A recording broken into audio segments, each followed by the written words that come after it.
Hello and welcome back to Betting People with Patrick English. Now, in part one, we discussed a lot about what's been going on in the US presidential election. There'll be more about that in general and how it might be able to help inform your punting choices down the line. But first things first, I did ask you a bit about sort of what you did, but I'd like to know, how do you get into becoming a political forecaster? Yeah, great question. So I picked up, I guess, political forecasting in and around the 2015 general election in the UK. So I was in the middle of my PhD then, and my supervisor, Professor Rob Ford, sort of got, and Professor Maria Solewska as well, sort of got me into the exit poll team here for the UK general elections. And sort of from then, I just was fascinated with the sort of the science and the art and the sort of, I guess, the emotional parts of election forecasting, psephology, and trying to anticipate, trying to guess, trying to get a best handle on how countries are going to vote and what that means for them, what that means for the future, what that means for other countries. It's just it's huge. It's so important. And if it's something you can kind of get ahead of and sort of have a bit of fun trying to unpick what's going to happen, yeah, it just kind of gets me up in the morning. I'll say. And now we're talking about it on that sort of subject. How do you make a forecast like the one that you had for the presidential election? What goes into it? A lot of people would assume um, a bunch of polls chucked together, but how do how does that become a prediction?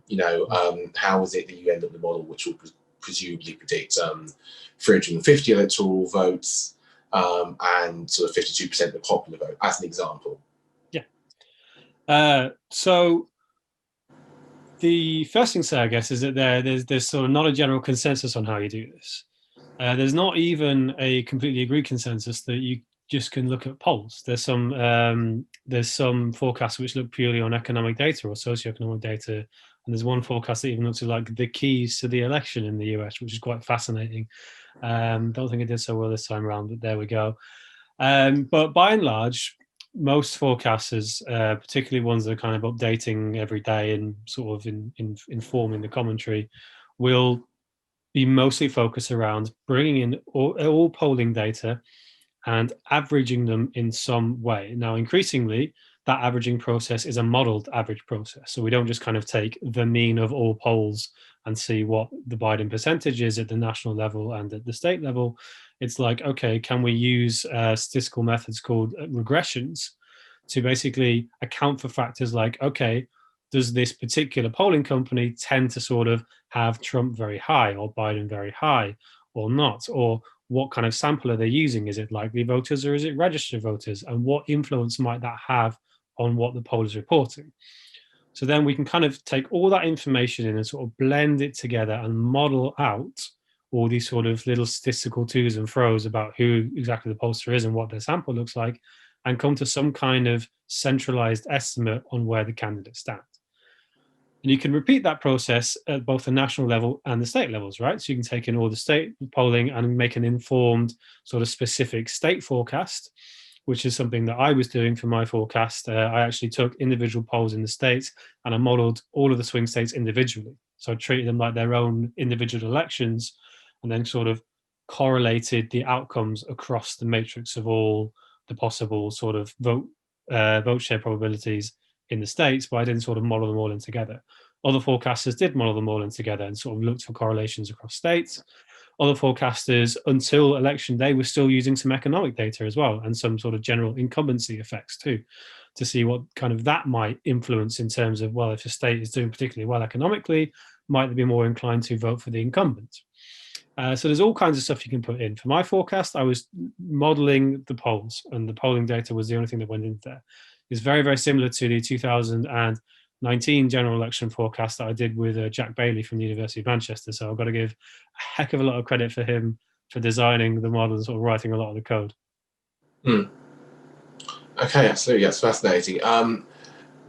Now, a lot of pollsters will have, and a lot of forecasters will have changed basically their methods from 2016, trying to wait more for education, trying to do more in terms of state polling, trying to add an incumbency to anticipate maybe a better performance by Trump, etc., etc.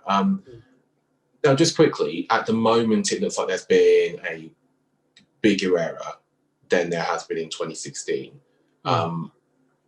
Why? I mean, obviously, it will come out maybe in the wash. But would there be any reason as to why that happened, given that pollsters were aware and trying to do things to change it, especially in the States, individually?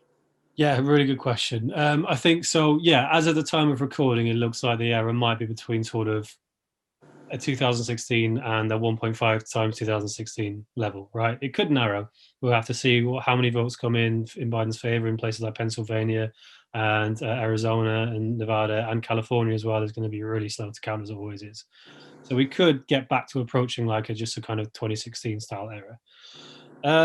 Why has that happened? I guess the sort of the easiest response would be to say, well, the pollsters were obviously wrong when they said that they'd learned from 2016, right? It could just be the same thing again. And some initial evidence I'm seeing does seem to maybe suggest that the education weighting thing again just didn't work.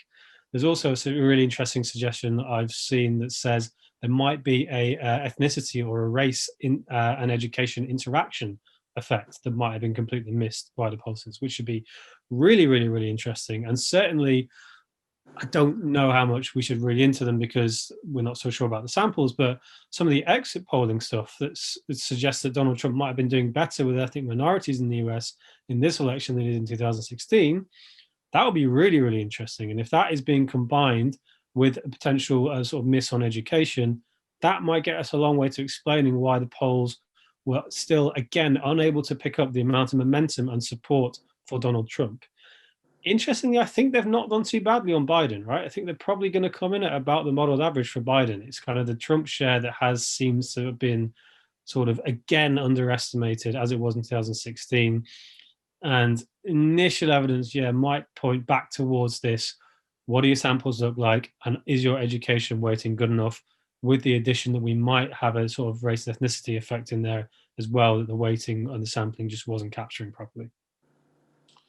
Thank you very much. Very comprehensive explanation there. Lots of people watching will be asking, going forward, why should I trust polls again? And can I not actually make money by just directly opposing them? And some people would argue that if you've done that over the last few big political events, the last few years, you'd be up. Is that an approach that A, you think you'll see more people taking in betting, and B, would you advise for or against it? Yeah.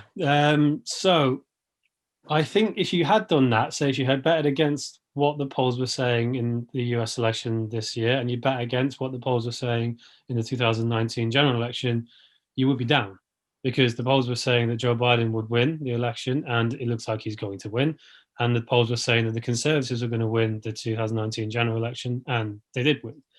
So I think we get a lot of sort of focus and a lot of very sort of micro sort of not micro blown up sort of focus on where and when polls are sort of not doing very well, and we don't really recognize sometimes that actually in the bigger picture they're still pretty all right. They're still not too bad.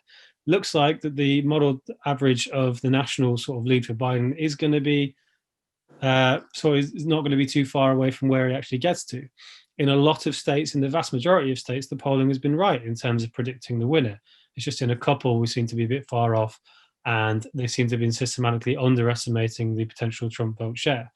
But the story from the polling of this election was Biden has a good lead, a really good lead, so much so that he could survive a polling error and still pull out a pretty decent win.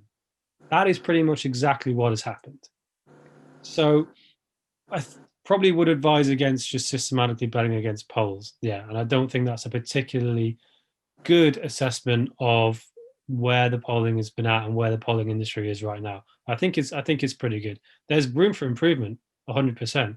And I also sort of don't agree with some takes that say, well, so long as the actual result comes in within a sort of plus or minus 3% margin of error of whatever the average of the polls were saying. I don't quite agree with that, because that's not what the statistical theory which underpins sampling and statistical uncertainty says should happen. But, by and large, I think the polls are doing a pretty good job, and they continue to basically give us the right story. For what it's worth, I would absolutely agree with that. One last question. So we're at this sort of point here now where it would appear as if state polling being off has perhaps caused much of the error, which we're seeing in terms of the narrative of the race, right? In the sense that Biden looks as if he might get there, but it would have been a closer shave than all the forecasts predict, even if it was within their percentages. Two questions. Number one, do you think we have a 2016 again, in the sense that a lot of pundits basically interpreted the headline numbers from the forecasts and suddenly became overconfident or far too confident about Biden winning in exactly that fashion? And number two, what moves can companies who already made quite big changes to what they saw in 2016, what more moves can they do to really try and breed out this error, especially at a state level? Yeah, so I saw some really good stuff from Elliot Morris over The Economist last night about thinking about how forecasters and sort of polling might better communicate the range of uncertainty and the range of estimates that are possible, given where the polling is at and where the forecasting model is at, right? Because I completely sympathize with the view that if you looked at, say, my forecast, for instance, which says 98% chance of Biden winning, in your head, you think, right, it's going to be a Biden blowout, which is not at all necessarily what that 98 percentage means. It simply means that Biden is really, really, really likely to win. It doesn't necessarily tell you much about the range of outcomes or the sort of the size of that win. It just tells you about the win. So I think Elliot was saying, well, why don't we sort of think about, when we report our forecasting, when we report our polling, why don't we talk a bit more about the range of possibilities? So, okay, 30% of the simulations in the forecast, or sort of 30% of the range of which this polling data covers, would be a small Biden win. 30% would be a massive Biden win. And sort of, I don't know, 30% might be Trump scrapes it, something like that. That might give a much more sort of rounded and better communicated sense of what we mean when we talk about uncertainty, and what we mean when we talk about who is likely to win and what winning actually means. Winning is a whole range of estimates, from 270 votes to 450, right? It's a big range, and I think we perhaps should do a better job at communicating what that range is, what it looks like, and what our forecast models sort of give to the various components of those ranges of probabilities. And then the second question, remind me what that was again? So the second question was basically, what can pollsters do to try and react or sort of improve this margin of error again? Because they made changes from 2016 to 2020. What would they make from 2020 to 2024? Yeah, so I definitely agree that the state polling has certainly not improved, I don't think, although it's sort of early days and I haven't really crunched the numbers on it. Hasn't improved, and probably, as we were saying at the top of the shows, has more than likely got a little bit worse. So there has to be a sort of inquiry there, either formal or informal, into what is going on and why can the state polling not quite pick up what it needs to. Is it to do with sample sizes? There's a lot of polls at the state level which go from like 750 voters, right? Some of them even have 400, and they spend a lot of time sort of modeling different turnout scenarios and then splitting sort of the samples across different kind of subgroups. And I wonder, could we sort of think about, or could the polling industry in the US think about working with much higher sample sizes, maybe minimums of 1,500, 2,000, but then you get run into a lot of costs, right? Really high costs. Yeah, a lot of difficulties there. Some of them have really long sample periods. That's an interesting thing that comes out of the US state polling data. Sometimes you can have sample periods which run from sort of 3 days before a weekend and then 2 days after a weekend, and then that sample is kind of taken together, and the voting intention estimate taken from that. I wonder, is there something there they might be thinking about? Okay, can we get more of a snapshot? Because 5 days, things can change in 5 days. And I think the weighting and the sampling, it always comes up every time, but evidently, whatever fixes were applied between 2016 and now doesn't look like they've managed to bridge that education phenomena, or it might be that there's an ethnicity interaction which came in. When we do sort of really get into the post-mortem of this, it might just be that this was a really sort of unusual election. That could also be a possibility. The kind of normal methods of dealing with statistical uncertainty, measurement error, and sort of margins of error just kind of got really completely skewed by one particular thing. And an instance of this might be the impact of the voting of Latino and Latina voters in Florida, which looks to be a super interesting story. And sort of we're a subgroup within that, sort of Cuban Americans. There is evidence to suggest that they might have heavily gone and backed in for Trump, which is something that kind of was not anticipated. And given the sample sizes that state polling works with, probably couldn't be anticipated. So was it just something like that? Was there just one kind of dynamic which has pushed away the state polling from where it needed to be, which may or may not replicate again in the future? Really, really detailed and I think very helpful answer on which to end this very special betting people.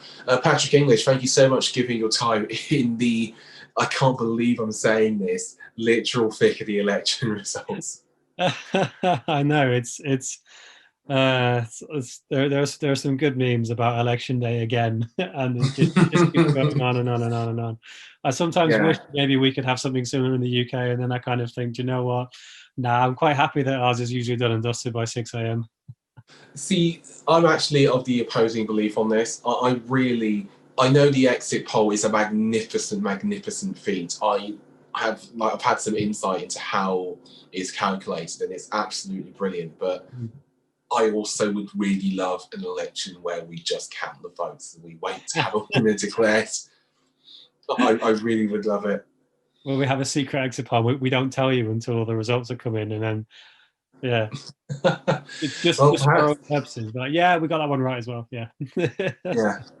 All right. Thank you very much for your time, Patrick English. You can find him by going to, what's your Twitter handle, Patrick? At PME_politics. There you go. And I'm sure there might be more forecasts down the line. Thank you so much for your time. And thank you for watching this episode of Betting People.